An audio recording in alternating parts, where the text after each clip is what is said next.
Hey guys. Hey.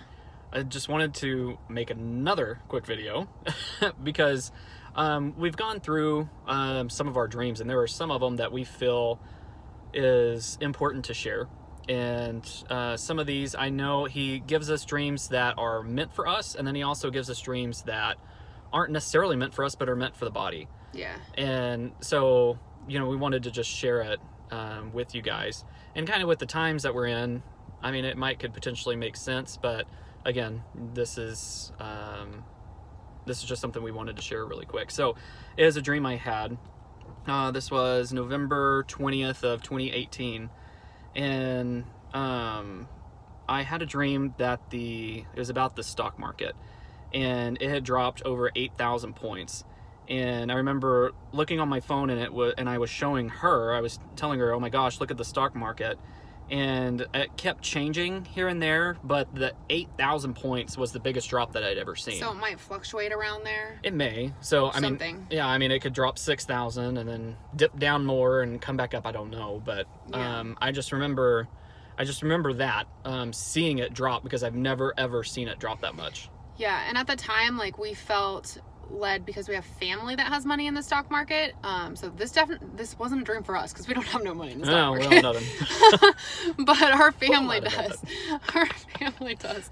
So we felt led to tell our family because we, obviously want them to not lose their life savings. Yeah. So.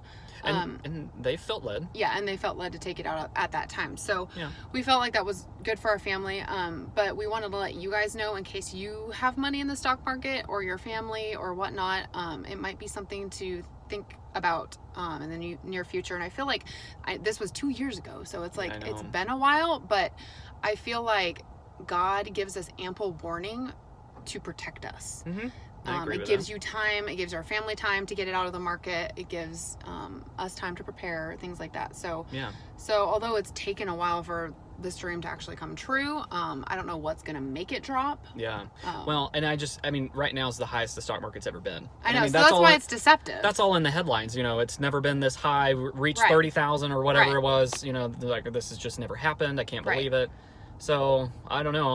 I feel like that bubble's going to pop at some point, and right. we know. And this is why we should listen to the voice of God and not what they say, because it could happen as quick as tomorrow, and you just don't know. And Absolutely. the thing with it is it's okay, if you took the money out today, let's just say, maybe it goes up a little bit more, and you might lose $10,000. Let's just throw an example out there. I don't know anything about the stock market, so I probably sound completely ignorant right now.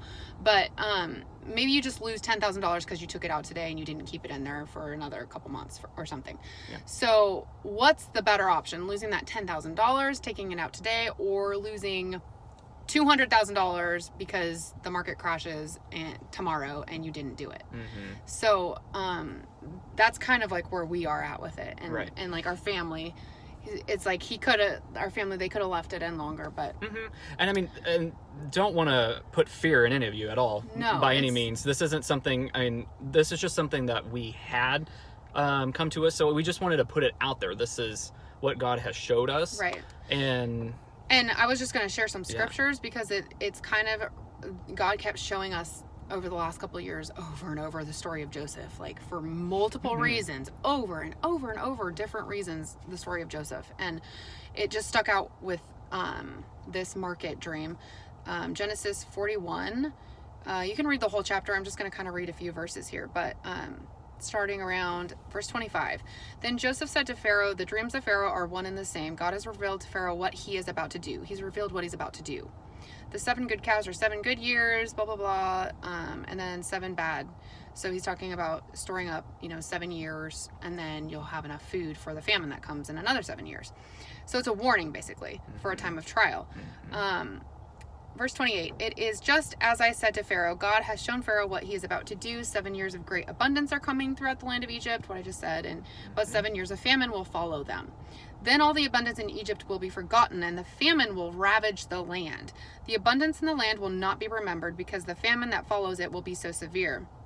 The reason that God has given to Pharaoh in 2 forms, the dream to Pharaoh in 2 forms, is that the matter has been firmly decided by God, and God will do it soon. And then verse 53. The 7 years of abundance in Egypt came to an end, and the 7 years of famine began, just as Joseph had said. There was famine in all the other lands. I just want to point this out. There was famine in all the other lands, but in the whole land of Egypt there was food. Yeah. When all Egypt began to feel the famine, the people cried out to Pharaoh for food. Then Pharaoh told all the Egyptians, "Go to Joseph and do what he tells you." And when the famine had spread all over, Joseph opened the storehouses and sold the grain to the Egyptians. And all the world came to Egypt to buy grain from Joseph because the famine was severe everywhere.